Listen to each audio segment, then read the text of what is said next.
Welcome to Entertainment Tech. I'm Caroline Cleary. And I'm Campbell Brady. We have the latest for you in celebrity gossip, fashion styles, and more. Stay tuned.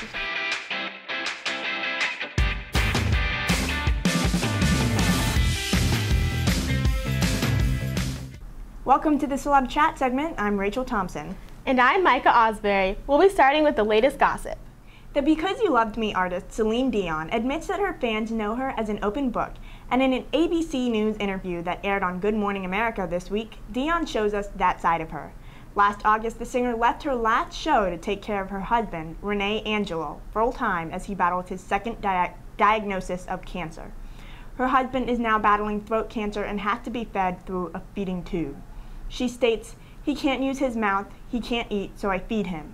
He's got a feeding tube. I have to feed him 3 times a day." Along with taking care of her husband, she also tends to their 3 children. While fighting back tears, Celine Dion is staying positive, saying, "We are taking life one day at a time, but we are choosing to live." It looks like Jon Hamm is trying to leave the heavy alcohol use to his character Don Draper on AMC's Mad Men. On Tuesday, it was revealed that the 44-year-old actor recently underwent treatment for alcohol abuse. In a statement, his rep said, with the support of his longtime partner, Jennifer Westfeldt, Jon Hamm recently completed treatment with his struggle with alcohol addiction. They've asked for privacy and sensitivity going forward. A source close to Hamm says that Hamm is doing well now and appears to be much happier. Best of luck to Hamm as he moves forward. Girl groups are hard to come by, but can you believe the Spice Girls' hit song Wannabe came out almost 20 years ago? Is it time for them to have a reunion? Well, those of you that are Spice Girls fans are in luck. Emma Bunton, known as Baby Spice, recently spilled, "I was with Jerry Halliwell and Mel B just recently. We love each other and we love performing together. It's just when the timing is right because we all have our own career now and we all have families. It's just about getting 5 scheduled together and that's all it is." This all comes up because last month, 4 new never-before-heard Spice Girls tracks were leaked on the internet. To add to the speculation, Mel B back in 2013 said, "I'm gonna make it happen one day. I'm hoping within the next year or 2. I'm guessing the reunion is coming sooner than they are letting on. So exciting, right? Yeah, I'm hoping that all the members reunite. It's not just like 4 of them, because you have to have everyone. Right, and it would be totally awesome if they could throw a throwback concert so everybody could hear them in person. All their hits. I love, especially Wannabe and To Become One. They're my top favorites, I think. Absolutely. On Wednesday, the internet broke when Zayn Malik officially left the boy band One Direction. At least that's what their loyal fan base would lead you to believe. After 5 years together, the mega successful boy band, formed by Simon Cowell, will be missing their 5th member. The band debuted in 2010 after each member initially went on the X Factor as solo artists. According to the sources close to Zayn, the move doesn't come as a surprise. There have been reports that Zayn hadn't been happy and had been struggling with all the fame and lack of privacy that being in a group like One Direction would cause. It's not clear yet what his next move is, but maybe we'll be seeing some solo works from him in the near future. I think some solo works would be cool. Yeah, I think maybe a stripped down, like acoustic type of thing, like slower, not as poppy as One Direction. But I definitely saw my news feed on Facebook going crazy when it happened. People were really upset. The BuzzFeed offices in New York, they held a candlelight vigil for Zayn, and they had a live stream of it, and they had roses and pictures of him. Oh my gosh, that's hilarious. The chemistry between Regis Philbin and Kelly Ripa on their morning show Live with Regis and Kelly was incredible. But it looks like their chemistry off the show was not as strong. During an interview on Sirius XM Radio, Hoda Kotb asked how often he sees Kelly, and Regis replies, "I haven't seen her. I don't see her. I live downtown and now I hear she's on the east side." You know? Clearly confused about the two's lack of interaction, Hoda then asked if he has seen her at all since the last show taping. He then muttered, "No, I haven't." Though he hasn't stayed close with Kelly, he mentions he is still close with his other old co-host and Hoda's new co-host, Kathy Lee Gifford, saying, "She lives in Greenwich and I'm a weekend guy there, so I do see a lot of her." Iggy Azalea recently let Vogue into her home and her head in the magazine's popular online 73 Questions interview challenge. Some of what the 24-year-old rapper revealed might surprise some people. In the video, Azalea shares that she's tired of being asked, "What's it like to be a female in hip-hop?" in interviews, and that the most American thing that she can think of off the top of her head is McDonald's. She also dishes that the most ridiculous thing she's ever heard about herself is that she used to be a man named Corey who had a sex change. When asked about what she would change about her body, Iggy revealed that about 4 months ago, she got breast implants. She said she decided to reveal the information because I decided I wasn't into secret keeping. Interesting. What do you think of that story? I think maybe she revealed it so it wouldn't be a big deal if someone had come out without her knowing about it, I guess. Right. I guess this way it's more controlled and she can tell everybody. And she gets ahead of the story. Exactly. Stay tuned for fashion styles after the break. Up, college is hard. Down, those books are heavy. My sport is football, but my passion is education. So every year I take promising high schoolers on a college tour to show them that higher education means a brighter future. My name is Nnamdi Asamoah. I don't just wear the shirt, I live it. You can be a reader, tutor, or mentor too. Take the pledge at liveunited.org/volunteer. Do you wear this? Welcome back to Celeb Chat. I'm Campbell Brady. And I'm Caroline Cleary with your latest fashion styles. Lily James definitely took the Cinderella thing seriously. She stepped out in 4 dresses that really embodied the whole princess role. They are sparkly, fun, and very Cinderella-esque. 3 of them are light blue, like the actual Cinderella dress, and 1 is light pink, but the pink still resembles the royals. Lily is the perfect person for a real-life Cinderella. She even has golden hair to prove it. The first dress is Christian Dior. This strapless pink gown has pleated detail. She paired this look with Jimmy Choo's Cinderella shoes. The next look is a simple Prada gown. This elegant gown is ice blue and has multi-layered chiffon. The light crystal embroidery are just right for the dress. The third look is definitely my favorite. This is a real-life Cinderella dress. Fairy Godmother did a wonderful job on this one. It is L.A. Saab couture gown that is aqua green and has embroidered detailing everywhere. She paired this with a glass slipper and a clutch that looked like a clock to ensure that she is home before the clock strikes 12. I could not be more impressed with this look. The last look is a more modern version of Cinderella. It's a change of pace from the fantasy dresses. Overall, we can say that Lily James is fabulous and the closest thing to Cinderella we will ever have. Bauble Bar, an online fashion jewelry site, recruited their most recent celebrity bartender, Alessandra Ambrosio. The stylish company has asked other celebs such as Emma Roberts and Ashley Maddoquey to collaborate for fun lines. Ambrosio has decided to work with the company on a Coachella-inspired series. I am personally a huge fan of Coachella celebrity stalking, and I can honestly say they chose a great candidate for this job. Ambrosio's style is always wild, fun, and unique when attending the star-studded festival. People revealed the line is perfect for festival goers and will pair well with their cutoffs and crocheted crop tops. The line is set to be released in April and can be found on baublebar.com. Our favorite Hills star drama queen steps out in Beverly Hills looking like $1,000,000 in jeans and a t-shirt. It is all white everything for Kristen, literally from head to toe. White jeans, shirt, shoes, bag, and hat. There is something so fabulous about this look though.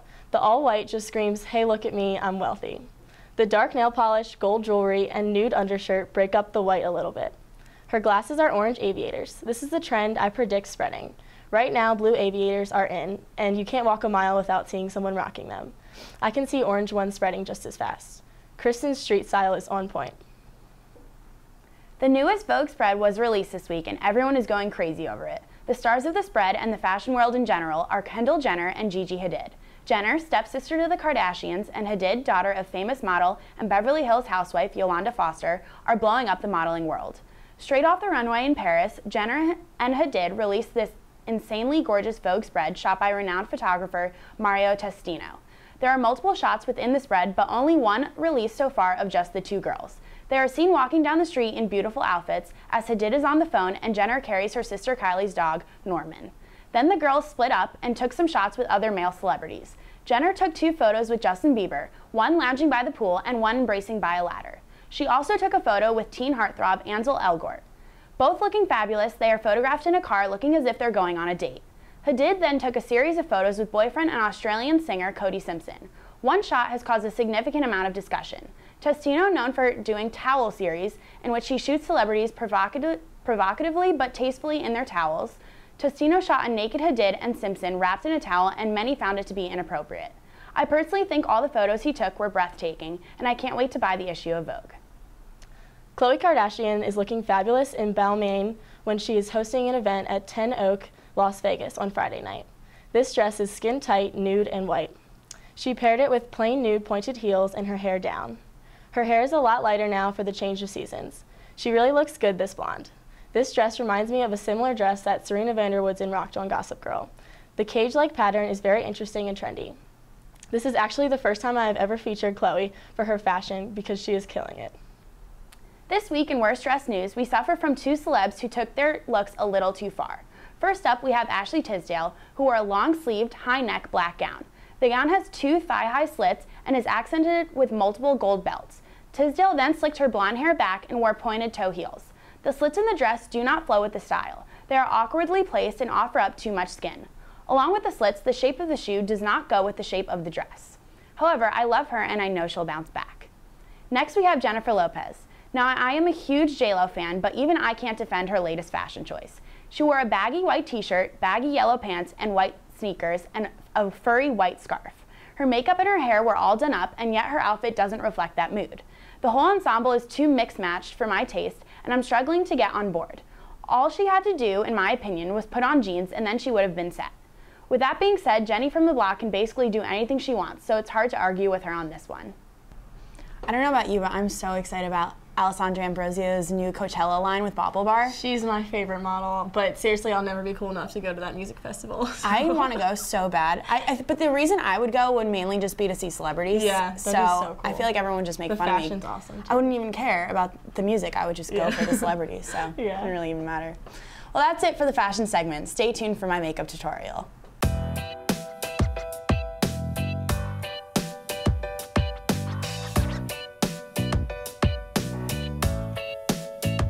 Hi guys! This week I decided instead of doing a makeup tutorial, I would do more of a haul of all my favorite makeup products that maybe you guys can get and use, and so I'm gonna give you just a little description of each one. Some are for the eyes, some are for the face, and some are for the lips. So first we're gonna start with eyes, and I've talked about some of these products before, but I'm just gonna bring them up again. This is my favorite mascara. It's Colossal, and I think it's Maybelline. I think it's Maybelline. It's scratched off because this one's kind of old. I have to get a new one. But I love this for 2 reasons. One, it's cheap. You can get it at any drugstore, any supermarket. But I also love just how it makes the lash look. It always elongates them. It never clumps, and that's my main thing that I love about this the most. Then I wanted to talk about this eyeliner. So I've gone through a bunch of different eyeliners. I started with like typical just drugstore like crayon, middle school kind of stuff. And then I got a paint pot from Bobbi Brown and I used to put it on with like a brush and I actually really liked that. Then I switched to liquid and I used to just get like the Sephora brand one. But then I found this one and I love it because it's a pen but also liquid. So it's very easy to apply because you have the control, but it is very black. So it's like you get the intensity of a liquid, but the control of a pencil. So it's really awesome. And that's Kat Von D's Tattoo Liner.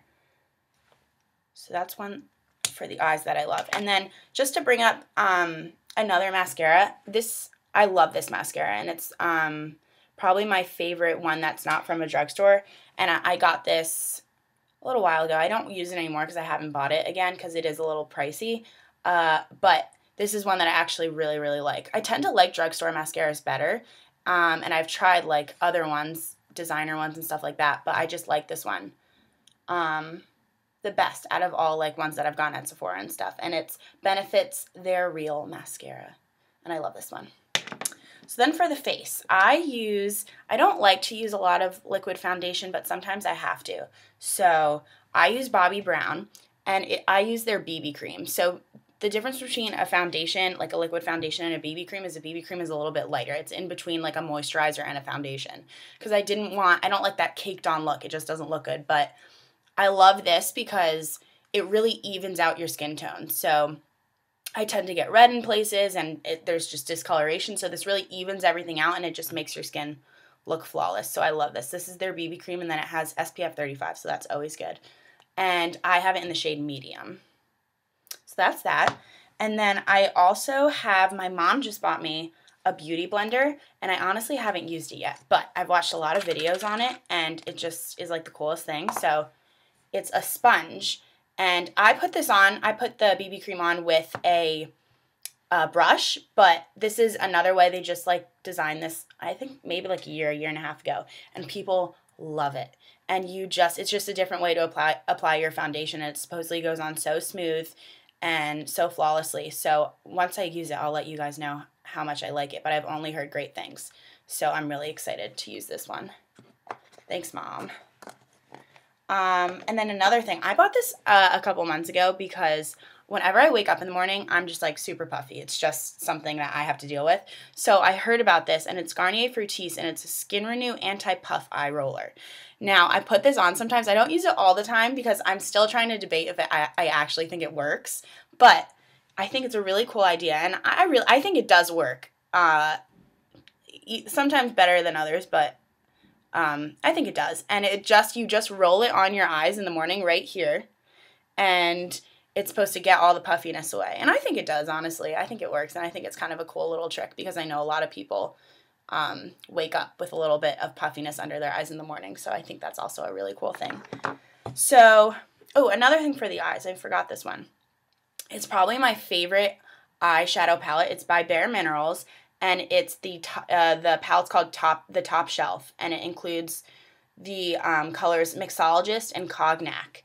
And I actually watched I'm obsessed with Jessie James Decker, and I watched one of her makeup tutorials, and she used this one, and it's just so pretty. So it's two colors. One is a lighter one, it's kind of like a champagne-y, and then this one's more of a bronze. And when she did the tutorial, she mixed them and put them on together. So I tend to do that a lot, and it works so well together, which is so weird because you wouldn't really expect it, but they look so nice together, and they look so nice separately.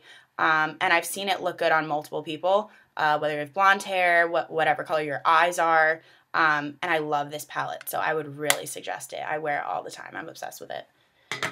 For the lips, so I have two different lipsticks today. It's two of my favorites, and one is MAC, and this is probably my favorite lipstick of all time, but it's not for everyone because it's a little dark, but I am obsessed with it. It's called Rebel by MAC. You can see I've used it a bunch of times. I'm so obsessed with it. It's like a prune color, and you can wear it any season. It's definitely mostly meant for the winter, but I love it. I think it looks like really cute with white, so even if in the summer you wanted to wear like a white outfit and put this on, just a little dramatic lip, I'm obsessed with this color. It's so nice, and I love MAC lipstick because it stays on forever. It's so awesome. Then I also, just for a little cheaper option, I love Kate, what is her name? Kate, I can't remember, but I'll write it in the description. She came out with a line with Rimmel, and you can see like her name's on the little lipstick. I don't know if you can see it. And I am obsessed with her line. All the colors are so pretty, and they last for a really long time, and it's cheap. It's like $8 or something like that, so it's really nice. And this is another darker color, but I just wanted to show you because I like her line. It's kind of like a dark red, and I really like this color too. I think it's called, it's number 11 from her line if you wanted to get it, but it's so pretty, and I really like it. And then what I do with lip liners, because I don't wear liner all the time, I don't feel the need to get like expensive things from Sephora and stuff like that. So I just go to drugstores and I get whatever liner like I think would look best. And you can get liners that, like, I could get a MAC liner that is in the exact same shade as this, but I just didn't think that it was necessary. So I have one by NYX that I think the color is Prune, and it goes exactly with this one, and it's so much cheaper. So that's another tip that I can give you with lip liners and stuff. If you wanted to buy them to match your lipsticks, just get cheap drugstore ones, because it's really like not necessary to get a designer one that matches. But that's just a couple of my favorite products, and there's descriptions, so you guys can go out and buy them if you want them, but I suggest all of them. I'm obsessed with them. So I hope you guys enjoyed it. Have a great day. So good to see you guys. So, what's up? Oh, we finally bought a place. Holy cow. You seriously have enough saved to do that? We've been putting a little aside each month. Jeez, at the end of the month, we have nothing left to save. Yeah, I have no idea where it goes. Well, you're spending a lot on... Is it good? Oh, God. Oh, how is my account overdrawn? When it comes to financial stability, don't get left behind. Get tools and tips for saving at feedthepig.org. People think I'm trash, but they're wrong. Today, I'm just an aluminum can, but one day, I could be a stadium.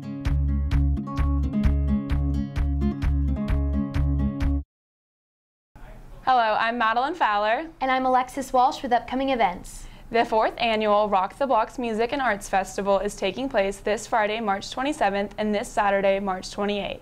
This 2-day music festival will have more than 40 bands and DJs performing across downtown Blacksburg. According to the Rock the Blocks website, this year's Rock the Blocks is pairing with the Society for Electroacoustic Music in the United States, better known as CEMUS. This year's theme is Emotion and Electroacoustic Music. The genres of music at the festival will include rock, folk, indie, pop, electronic dance music, and hip-hop. At this festival, underground music artists will have their chance under the spotlight. More than 3,000 people attended this event last year, and more are expected to attend this year. Don't miss out on a weekend of great music and fun. For more information about the lineup and tickets, visit www.rocktheblocks.com. This sounds awesome, and especially if the weather's going to be good, like, this would be really I saw the lineup, and it's some pretty actually good bands, so I think it should be good. Yeah. Usually Mondays are pretty dull and boring, but the Virginia Tech School of Performing Arts puts on an event to add a little fun to your Monday night. Music on Mondays are events held in the Squires Recital Salon at 7:30 p.m. every other Monday night. Each week, the performances held there are different musical performers. All the Music on Monday performers are highly esteemed musicians. The next performer will be Douglas Humphreys. Humphreys will be performing on the piano on Monday, March 30th. He is an award-winning pianist and is currently the chair of the piano department at the Eastman School of Music and sits on the jury of an international piano competition. Don't miss out on this great opportunity to see the highly recognized Douglas Humphreys. Tickets are on sale for Virginia Tech students for only $5. If you miss out this Monday, don't worry, there's always the next Monday right around the corner. The Roots and Boots Tour will be at the Berglund Performing Arts Theater in Roanoke this Saturday, March 28th at 7:30 p.m. Joe Diffie, Mark Chestnut, and Sammy Kershaw are the 3 main performers of this tour. Special guest Clayton Anderson will also be performing. All 4 men are country music artists. Joe Diffie topped the charts with his hit album Home in 1990 and has produced top-selling music ever since. Sammy Kershaw has released multiple platinum albums. Mark Chestnut has 4 platinum albums, 5 gold albums, 14 #1 singles, and 23 top 10 singles to his name.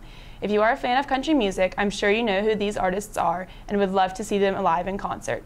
Even if you aren't a fan of country music, it is promised to be a great show. I love country music. I'm not the biggest fan, but it actually sounds like a pretty good lineup, so I think it sounds fun. Yeah.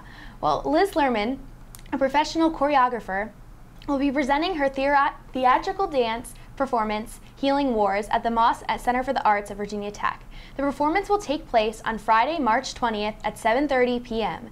Tickets are on sale for $35 for the general public and for $10 for students with an ID. Lerman is said to be a pioneer in the world of contemporary dance, and this will definitely be displayed in Healing Wars. According to Lerman's website, this performance will display the impact of war on medicine as seen through an American Civil War nurse and a military surgeon in Iraq. Healing Wars is going to be a fantastic show and something you do not want to miss. Tradition is a big part of Virginia Tech. Every year, the class ring is designed by students with characteristics of the class it represents. The ring is then displayed at ring premiere in the fall, where students get to see the ring for the first time, order the ring, and best of all, prepare for the ring dance in the spring. This year's ring dance will be held on Friday, March 27th and Saturday, March 28th. Both nights are at 8 p.m. Students are required to dress formally for an evening of celebrating their time at Virginia Tech and honoring past traditions. Virginia Tech juniors who purchased a ring were able to buy tickets from March 16th to March 20th. Juniors who did not buy a ring had to wait until later to purchase a ticket and will still be able to purchase a ticket until this Friday.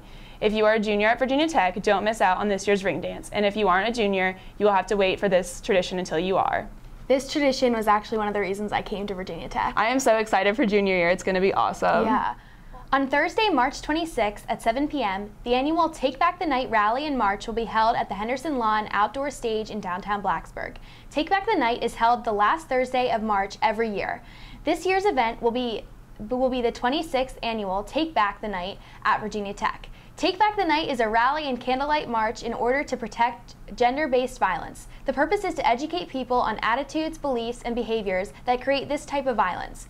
The organizer of this event is Women's Space, and they encourage everyone to join in and spread awareness in order to change our society. All people are welcomed and encouraged to participate in this event. This is a great opportunity for college students to stand up for something that they believe in. Coming up next, the on-screen scoop.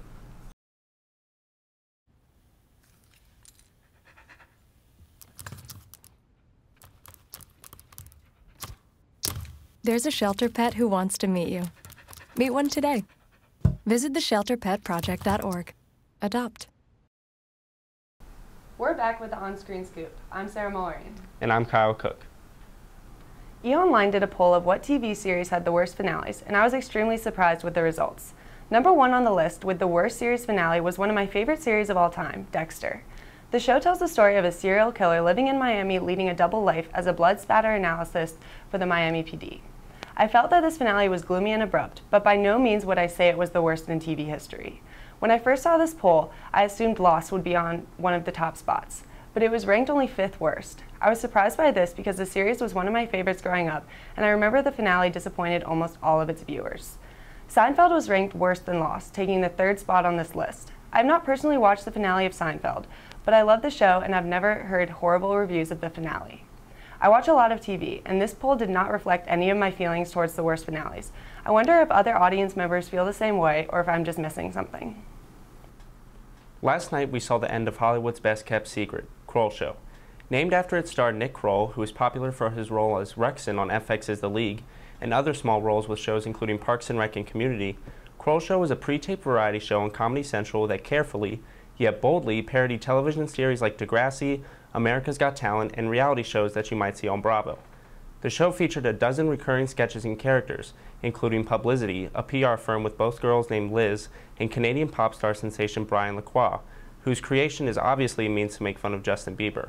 Kroll Show was also popular for its stellar cast, which included Jenny Slate, Chelsea Peretti, John Mulaney, and John Daly. Full episodes of Kroll Show can still be found on ComedyCentral.com. The hit Netflix original series Orange is the New Black has been having Emmy drama due to its lack of definite genre. The series has been put into the dramedy category because no one really knows if the show can be completely classified as a comedy or as a drama. Last year, the show was put in the comedy category for the Emmys and won 3 awards, including Outstanding Guest Actress, Outstanding Single Camera Picture Editing, and Outstanding Casting. This year, the Television Academy set new rules for what shows are considered comedies or dramas. The Academy decided shows that are under 30 minutes are seen as being comedies, and anyone who watches this series knows the episodes exceed that limit by a considerable amount. I wonder if being put in the drama category will hinder the series' chances at winning or being nominated for Emmys. I personally love the show and don't think that the change in genre should affect its chances at winning. Yesterday morning, Vanity Fair published an article explaining Emma Watson's decision to pursue graduate studies at the University of Pennsylvania. They received the story from a UPenn student-run newspaper titled The Daily Pennsylvanian. What Vanity Fair didn't know was that the paper they based their news off was actually the annual joke issue, which the paper has been running since 1962. The headline for the fake story read "Joke Issue" in all caps preceding the headline, but the students only added that disclaimer after Vanity Fair published their story. This isn't the first time the joke issue has caused confusion, though. The Daily Pennsylvanian actually received a call from one year from an associate dean in response to a fake story that the university was to be stripped from their Ivy League status. I recently discovered that a new crime series will be coming out sometime in the near future. American Crime Story is a true crime anthology series that tells the stories of historically popular murder trials and mysteries. I was so excited to hear that the series' first season is dedicated to the murder trial of O.J. Simpson. I've read Simpson's autobiography multiple times, and I've been extremely interested in the case for years now. The crime series executive producers, Brad Falchuk and Ryan Murphy, are the creators of American Horror Story. The crime series is described as being a companion to American Horror Story, and the regular members on the series include one of my favorite American Horror Story veterans, Sarah Paulson. The cast will also include Cuba Gooding Jr., John Travolta, and Connie Britton. The first season sounds interesting, and the cast is almost perfect. I can't wait for the series to come out later this year. Jesse Eisenberg, the awkward protagonist in hit movies like Zombieland and The Social Network, is finally in character for his upcoming role as the evil Lex Luthor in Batman vs. Superman, Dawn of Justice. To prepare for the role, Eisenberg had to transform into the iconic supervillain, which meant shaving his head bald. Zack Snyder is the director for the film, which is scheduled for a 2016 release. He says that Eisenberg is not like any of the Lexes you've ever seen. I myself am curious to see how Eisenberg fits into the role of a supervillain. The most evil he has ever been in a movie came in The Social Network when he played Facebook creator Mark Zuckerberg. Snyder says that this Lex says what he believes and says what's on his mind. That shouldn't be too hard for Eisenberg, who had a rather rude interview after the release of the movie Now You See Me. So what about my story on Emma Watson this week? Yeah, that's crazy, but there's worse things to be accused of, I guess, than going to a prestigious university for grad school. Definitely. Well, that's it for Entertainment Tech. We'll see you next week.